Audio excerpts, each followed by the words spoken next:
Hi there, I'm going to show you a really great way to make royal icing super fast in the Thermomix. Put your whisk in, 2 egg whites, your lid on, 2 minutes, 37 degrees, speed 3, MC off, we'll be back. Okay, so we have sort of whipped egg white. Now we're going to add the sugar. You can do half of this. So that's 2 egg whites. You could do 1 and half the sugar. This is 500 grams of icing sugar, and it's just all going in at once, but you could do half the mix.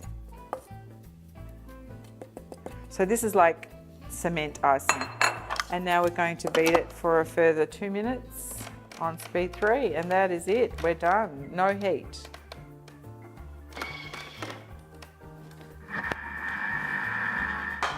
So this is perfect royal icing.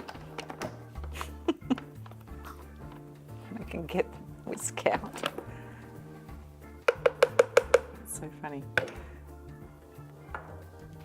Perfect for frosting cakes, gingerbread houses. Colour it for any kind of hard, solid icing. It will set solid like cement.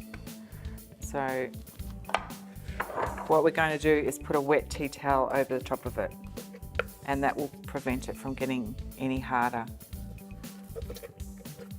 Done. And that's your royal icing.